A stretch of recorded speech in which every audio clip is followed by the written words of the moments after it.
এই সেদিন বাংলাদেশের এক সনাতনী ভাই দীপু দাসের নির্মম হত্যা মেরে জীবন্ত জ্বালিয়ে দেওয়ার প্রতিবাদে পশ্চিমবঙ্গের সনাতনীরা যখন কলকাতায় বাংলাদেশ ডেপুটি হাই কমিশন ঘেরাও করেছিল, তখন পশ্চিমবঙ্গের দলদাস পুলিশ, মুখ্যমন্ত্রী মমতা বন্দ্যোপাধ্যায়ের পুলিশ সনাতনীদের গেরুয়া পোশাক দেখে দেখে বেদম মেরেছে, নাক কান চোখ মুখ ফাটিয়ে দিয়েছিল।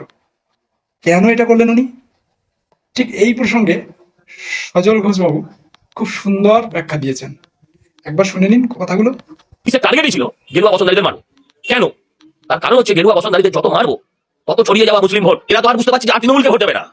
তাই তৃণমূল ভোট ঐক্যবদ্ধ করতে একটাই রাস্তা, উগ্র ধর্মীয় পথ। আপনি যত মারবেন আমরা তত সংগঠিত হবো, আমরা যত সংগঠিত হবো তত প্রতিবাদ করবো, যত প্রতিবাদ করবো তত উনি আতঙ্ক ছড়াবেন। শুনলেন তো? ঠিক এটাই। বর্তমানে শাসক দলের থেকে সংখ্যালঘুরাও মুখ ফিরিয়ে নিয়েছে, আর সেই মুখ ফেরানোটাকে একত্রিত করার জন্য শাসক দল সমস্ত রকম কলাকৌশল অ্যাপ্লাই করছে। 2026-এর ভোটের আগে এই ধরনের ঘটনা আরও অনেকবার ঘটবে।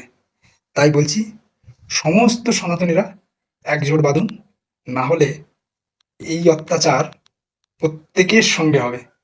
একের পর এক এরা গেরুয়া পোশাক, সনাতনী আওয়াজ দেখে তাদের মারধর করে, শাসিয়ে, কেস দিয়ে, যেভাবেই হোক চেষ্টা করবে তাদের আটকাতে। তাই আরেকবার অনুরোধ করব, ঐক্যবদ্ধ হন, জোট বাঁধুন। যতক্ষণ না ঐক্যবদ্ধ হবেন ততক্ষণ পর্যন্ত এই ধরনের অত্যাচার, অন্যায় চলতেই থাকবে।